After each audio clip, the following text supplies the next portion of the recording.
Wish you very good morning to all of you. दोस्तों, आज फिर एक नई क्लास, एक नया लेसन आपके लिए इंग्लिश इम्प्रूव करने के लिए है। और आज हम सीखेंगे वॉइस, और वॉइस सीखने में बहुत ही मजा आएगा क्योंकि आप सिर्फ एक वीडियो देख करके पूरे वॉइस को कम्प्लीटली सीख जाते हैं। हम ढेर सारे एग्जाम्पल्स की बात करेंगे, ढेर सारे कंसेप्ट की बात करेंगे, जिसमें हम सीखेंगे कि हम किस तरह से वॉइस को अच्छे से सीख सकते हैं। साथ ही इसके पार्ट्स के बारे में बात करेंगे। तो हम जान रहे हैं कि वॉइस हमारा वाच्य कहलाता है, जो कि किसी भी सब्जेक्ट वर्ब के बीच रिलेशन को बताता है। वह रिलेशन किसी भी एक्शन को एक्सप्रेस करता है जो वाक्य में दिया रहता है। तो उसकी एक डेफिनेशन आपके लिए है, यहाँ इंग्लिश में लिखी हुई है, हिंदी में मैंने आपको समझा दिया। तो जरा सा देखते हैं किस तरह से डेफिनेशन हम बुक्स में पाते हैं। Voice describes the relationship between the subject and verb that expresses the action. Voice क्या करता है? रिलेशनशिप सब्जेक्ट और वर्ब के बीच को क्रिएट करता है, डिस्क्राइब करता है। ये जो रिलेशनशिप है सब्जेक्ट और वर्ब के बीच, वह किसी भी वर्ब को, किसी भी एक्शन को एक्सप्रेस करता है। किस तरह से करता है, इसको जानने के लिए हमें इसके पार्ट्स को पढ़ना होता है, इसके टाइप्स को पढ़ना होता है। तो जब हम वॉइस की बात करते हैं दोस्तों, तो हिंदी में हम इसका अर्थ समझते हैं वाच्य। क्या समझते हैं? वाच्य समझते हैं। मतलब वाच्य का मतलब होता है वाचा जाना या कहा जाना, ठीक है, या वर्णन किया जाना।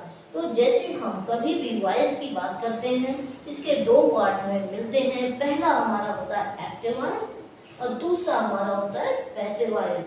जब हम दोस्तों एक्टिव वॉइस की बात करते हैं तो उसमें हम देखते हैं कि सब्जेक्ट जो है कि कोई एक्शन कर रहा होता है, ठीक है। इसलिए एक डेफिनेशन आपके सामने है। इस डेफिनेशन को कई तरह से कई लोग एक्सप्लेन करते हैं।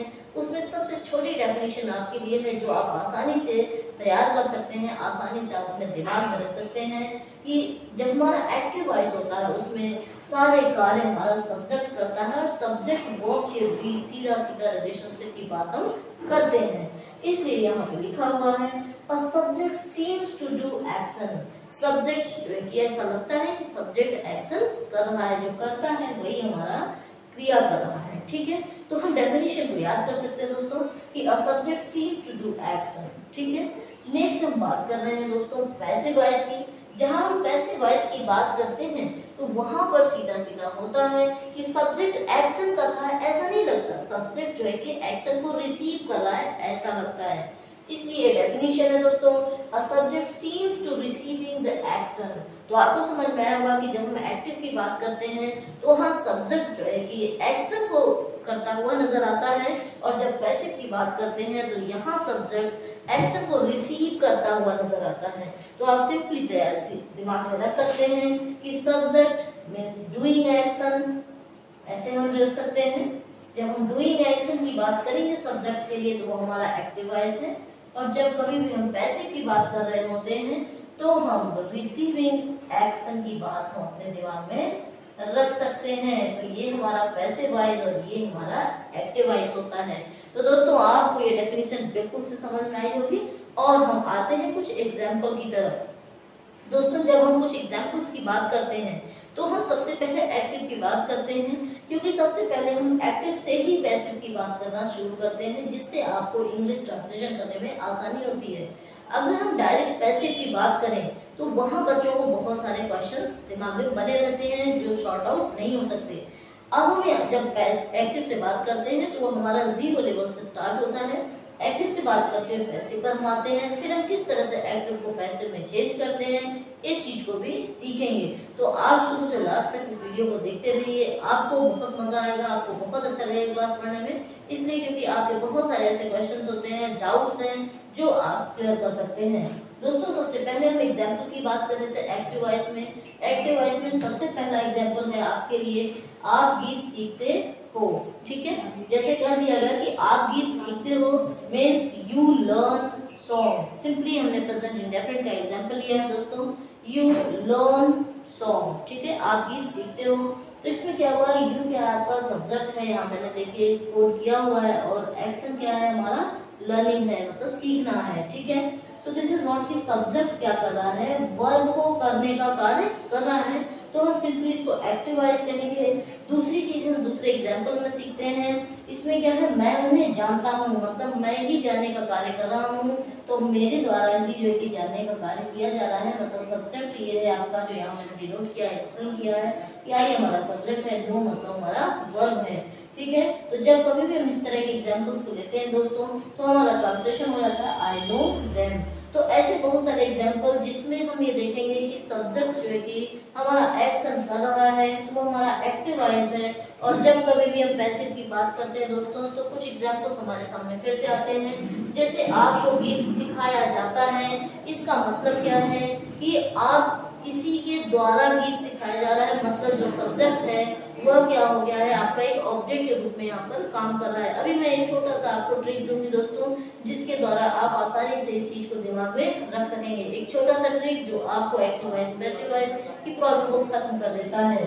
देखिए दोस्तों, आपको गीत सिखाया जाता है, अगर हम बात करते हैं तो यहाँ पे हो जाता है you are taught a song, but कौन सिखाता है, दैट इज मिसिंग, मतलब कुछ कोई व्यक्ति है जो सिखाता है आपको। ठीक है, इसमें अगर हम ऑब्जेक्ट की को ऐड करेंगे तो वो हमारा एक्टिव वॉइस में सब्जेक्ट हो जाता है। ठीक है, तो यहाँ पर हमारा ऑब्जेक्ट जो है, मतलब जो सब्जेक्ट है जो एक्शन कर रहा है वो मिसिंग है, और यहाँ ऑब्जेक्ट को हमने क्या बना दिया है, सब्जेक्ट बना दिया है।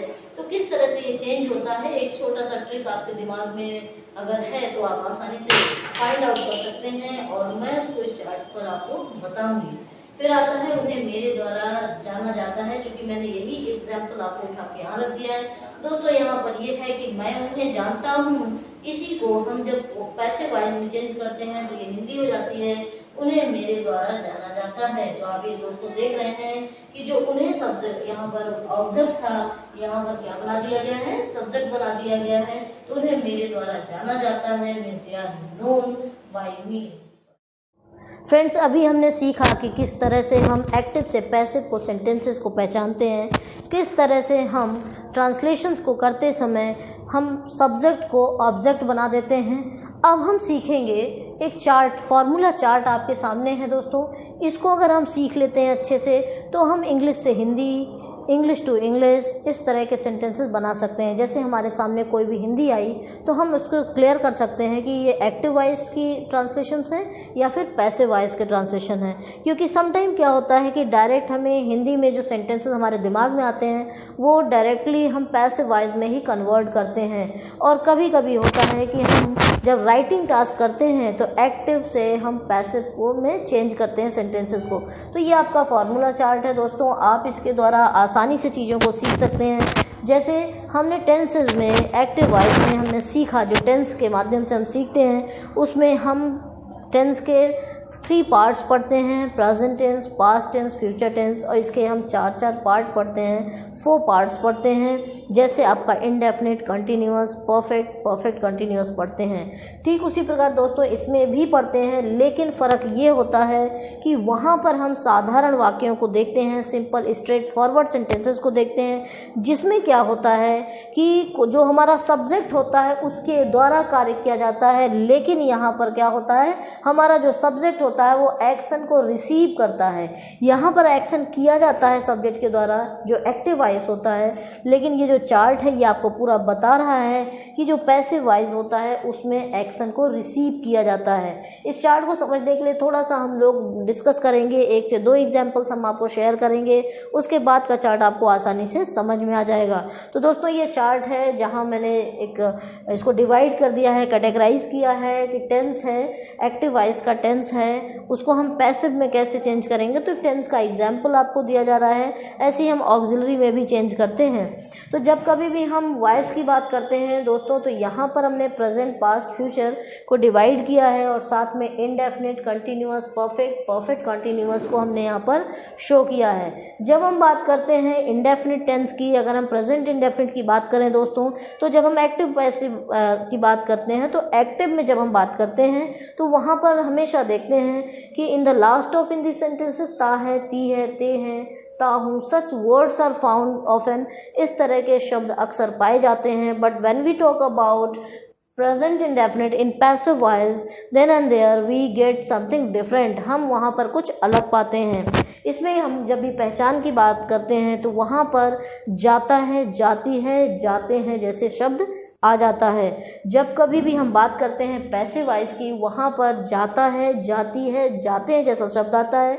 उसके कुछ एग्जाम्पल्स मैं आपको शेयर करूँ कि जब कभी हम कहें कि मैं खाना खाता हूँ, तो ये हमारा एक्टिव वॉइस हुआ, लेकिन मेरे द्वारा खाना खाया जाता है अगर कह दिया गया तो ये हमारा पैसिव वॉइस हुआ। वह गाना गाती है, ये हमारा एक्टिव वॉइस हुआ, लेकिन ये कह दिया जाए कि गाना मेरे द्वारा गाया जाता है, तो ये जो है कि हमारा पैसिव वॉइस हुआ। तो आप देख रहे हैं कि सभी सेंटेंसेस जो मैं आपको बता रही हूँ, इसके अंत में जाता है, जाती है, जाते हैं, इस तरह के वाक्य आए हैं, सॉरी इस तरह के शब्द आए हैं। फिर हम देखते हैं ठीक उसी प्रकार और भी एग्जाम्पल्स हमारे सामने हैं।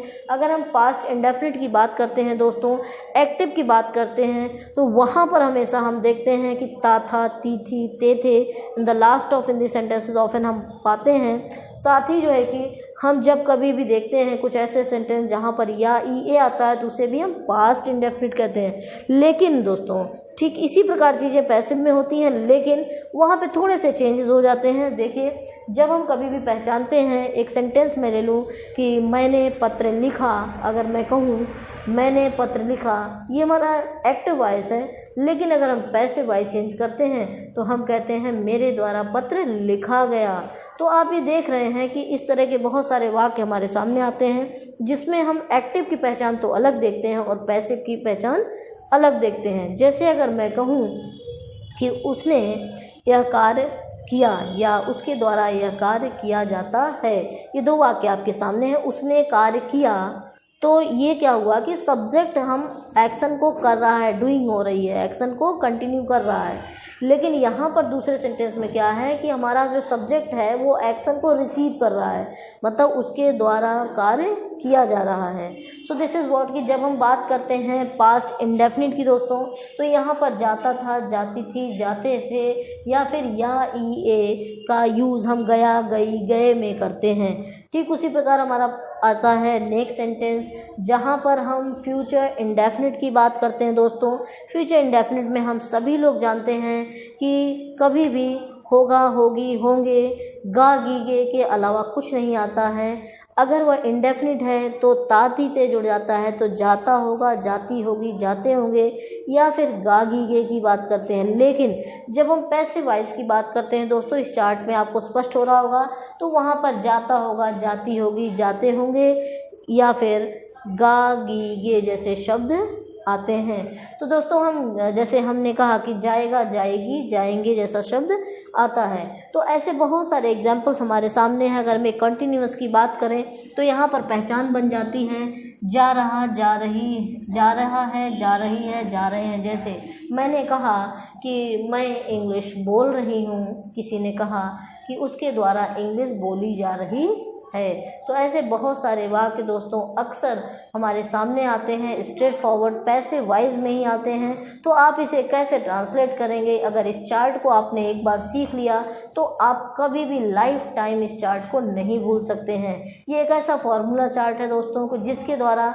हम हर एक एक्टिव से पैसिव बनने वाले सेंटेंसेस की पहचान तो जानते ही हैं, साथ में इसकी हेल्पिंग वर्ब और मेन वर्ब को भी जान जाते हैं। जब कभी भी हम हेल्पिंग वर्ब की बात करते हैं दोस्तों, तो यहाँ सेकंड नंबर पे मैंने सभी की हेल्पिंग वर्ब्स लिखी है। जब कभी भी हम पैसिव वॉइस की बात कर रहे हैं दोस्तों, तो यहाँ पर प्रेजेंट इंडेफिनिट में देख सकते हैं आप कि बी का रूल अप्लाई हुआ है। इसमें इज, आर, एम का यूज़ किया गया है। यहाँ पर आप देख सकते हैं कि पास्ट इंडेफिनिट की बात की गई है, तो इसमें भी पास्ट का वॉज का रूल अप्लाई हुआ है। जैसे हम जानते हैं बी का रूल होता है बी, वॉज, बीन, बीइंग की बात करता है वह, और इसी के रूल के आधार पे हम एक्टिव से पैसिव चेंज करते हैं। तो यहाँ पर हमने देख लिया कि वॉज का रूल है, वॉज वर की बात की जा रही है। नेक्स्ट यहाँ पर विल, शैल यूज़ होता था, और हम जब भी कभी इंडेफिनिट की दोस्तों पैसिव में बात करते हैं तो बी का इस्तेमाल करना अनिवार्य होता है, या फिर बी का जो है कि कोई न कोई फर्स्ट सेकंड फॉर्म इस्तेमाल किया जाता है। तो यहाँ पर विल, शैल के साथ बी का इस्तेमाल किया गया है प्रेजेंट इंडेफिनिट की में अगर हम बात करते हैं तो हम इज आर एम की बात करते हैं, पास्ट इंडेफिनिट की बात करते हैं तो वॉज वर, और जब हम फ्यूचर इंडेफिनिट की बात करते हैं दोस्तों तो वहाँ पर विल सेल पहले से होता है और हम वहाँ बी का इस्तेमाल कर देते हैं। जब कभी भी हम पैसिव वॉइस की दोस्तों बात करते हैं तो किसी भी सेंटेंस में वर्ब का थर्ड फॉर्म ही लगाते हैं, कभी भी वहाँ first form, second form, S form जैसी कोई चीज़ नहीं लगती है। अब हम कंटिन्यूअस की बात कर रहे हैं दोस्तों। जब हम कंटिन्यूअस की बात करते हैं तो वहाँ पर हम देखते हैं कि सहायक क्रिया हमारी इज आर एम, ये हमारा जो है कि बी का रूल ऑलरेडी होता है, तो हम वर्ब में आईएनजी हटाने के लिए बीइंग का इस्तेमाल कर देते हैं, तो हमारी हेल्पिंग वर्ब इसमें हो जाती है इस प्रकार से is being, are being, am being. तो आप अगर प्रेजेंट कॉन्टिन्यूअस को कन्वर्ट कर रहे हैं एक्टिव से पैसिव में तो उसकी हेल्पिंग वर्ब आपको is being, are being, am being ही लगाना है। मेन वर्ब का थर्ड फॉर्म आपको हर एक टेंसेस में लगाना ही है जब भी कभी आप एक्टिव से पैसिव की बात करते हैं। फिर देखिए यहाँ पर मैंने बाई एजेंट हर जगह लिखा है, वजह क्या है अभी आपको एक फॉर्मूला मैं बताऊंगी, उसमें आपको एक्सप्लेन करेंगे हम। इस वीडियो को शुरू से लास्ट तक देखें। अगर आपको एक्टिव पैसिव वॉइस में कोई भी प्रॉब्लम बचती है तो आप कहिएगा, आप बिल्कुल भी किसी भी तरह की प्रॉब्लम्स आपको बचेगी नहीं, आपको एक एक पॉइंट को क्लियर कर रहे हैं। फिर आते हैं हम पास्ट कॉन्टिन्यूअस टेंस की तरफ। पास्ट कॉन्टिन्यूअस टेंस में हम देखते हैं कि जब कभी भी कहीं भी हम जब ट्रांसलेट करते हैं एक्टिव से पैसिव के लिए तो उसमें helping verb was were plus being का इस्तेमाल करते हैं। इस प्रकार से वॉज बीइंग, वर बीइंग हो जाता है, वर्ब का थर्ड फॉर्म लगाते हैं।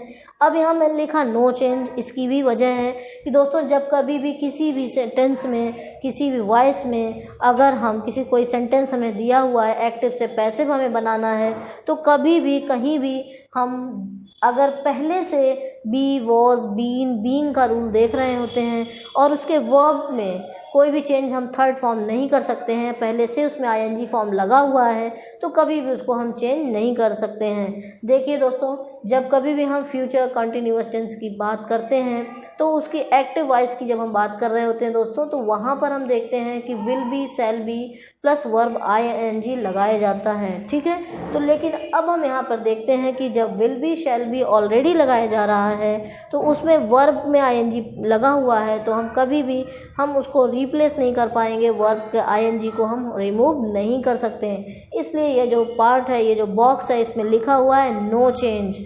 तो आप बिल्कुल ऐसी गलती नहीं करेंगे जब कभी फ्यूचर कॉन्टिन्यूअस टेंस आएगा या कोई भी सेंटेंसेस इसमें आते हैं तो निश्चित रूप से आपको कभी भी एक्टिव से पैसिव उसे नहीं चेंज करना है। अब आते हैं हम परफेक्ट टेंस की तरफ जिसमें हम वॉइस को सीख रहे हैं दोस्तों। जब भी कभी एक्टिव से पैसिव बनाने की बात हम करते हैं तो परफेक्ट टेंस में हम ठीक उसी प्रकार जैसे हमने इंडेफिनिट और कॉन्टिन्यूअस की पहचान को देखा, आप भी यहाँ देख रहे होंगे कि परफेक्ट में हमने जाने शब्द का इस्तेमाल किया है। जैसे जब हम सिंपल एक्टिव की बात करते हैं तो वहाँ चुका है, चुकी है, चुके हैं की बात करते हैं, या है, ई है, ए है की बात करते हैं। लेकिन जब हम पैसिव वॉइस की बात करते हैं तो वहाँ पे जा चुका है, जा चुकी है, जा चुके हैं, गया है, गई है, गए हैं जैसे शब्द आते हैं। कुछ एग्जाम्पल्स के द्वारा मैं आपको बताऊं कि जब कभी मैंने कहा किसी से भी कि उसने रोटी खाई है या वह रोटी खा चुकी है तो ये हमारा एक्टिव वॉइस होता है। लेकिन अगर यहीं पर मैं कहूँ कि मेरे द्वारा रोटी खाई गई या उसके द्वारा रोटी खाई गई तो निश्चित रूप से ये हमारा जो है कि एक्शन रिसीव करने का कार्य कर रहा है सब्जेक्ट, दैट्स वाई ये पैसिव वॉइस हो जाता है। इसकी helping verb has, have plus been होती है तो हम इसको ऐसे आइडेंटिफाई कर सकते हैं, हैज़ बीन और हैव बीन इसकी हेल्पिंग वर्ब्स होती है। मेन वर्ब का थर्ड फॉर्म कॉमनली हर एक पैसिव वॉइस में लगाया जाता है तो यहाँ भी लगाया गया है। नेक्स्ट हम बात कर रहे हैं जब कभी भी पास्ट की बात करते हैं दोस्तों तो इसकी पहचान आप आसानी से बना लेंगे क्योंकि आपको एक सीक्वेंस समझ में आया तो आगे आप अपने से कर सकते हैं। जा चुका था, जा चुकी थी, जा चुके थे, गया था, गई थी, गए थे। हेल्पिंग वर्ब हमारी हैड बीन होती है, वर्ब का थर्ड फॉर्म लगाया जाता है।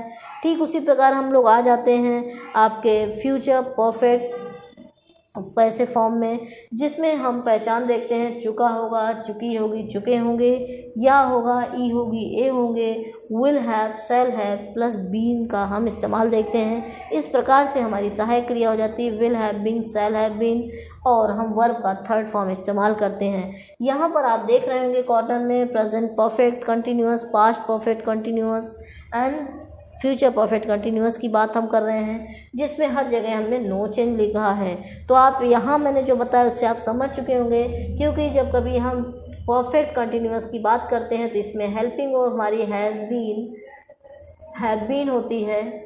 ठीक है दोस्तों, जब कभी भी हैज़ बीन हैव बीन पहले से लगा हुआ है और प्लस वर्ब में आईएनजी टाइमिंग की बात कर रहा है, तो हम इसको, ये third form already helping verb के साथ लगा प्लस आईएनजी है, तो निश्चित रूप से हम इसे रिमूव नहीं कर सकते।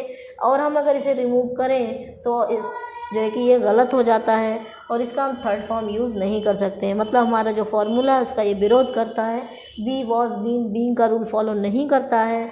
इस वजह से हम ये एक्टिव से पैसिव चेंज नहीं करते हैं। ठीक उसी प्रकार हम देखते हैं यहाँ पर हैड बीन होता है और साथ ही जो है कि इसमें वर्ब में आईएनजी होता है दोस्तों, तो इसको भी हम रिमूव नहीं कर सकते हैं, इसलिए ये भी नो चेंज है। फिर हम यहाँ आते हैं तो हम देखते हैं कि विल हैव बीन और शैल हैव बीन का इस्तेमाल किया जाता है और साथ ही वर्ब में आईएनजी का इस्तेमाल किया जाता है, इसलिए ये भी नो चेंज होता है। तो दोस्तों ये चार्ट है जो आपकी लाइफ में एक बड़ा सा बदलाव ला सकता है। सीखा कि किस तरह से हम एक्टिव से पैसिव बनाते समय सेंटेंसेस को पहचानेंगे हिंदी से इंग्लिश में। अब अगले वीडियो में हम सीखेंगे कि किस तरह से हम शॉर्टकट ट्रिक से इसे इंग्लिश टू इंग्लिश कर सकते हैं और हिंदी से इंग्लिश बना सकते हैं। तो हमारे अगले वीडियो का आप इंतज़ार करें, तब तक के लिए thank you so much, bye bye.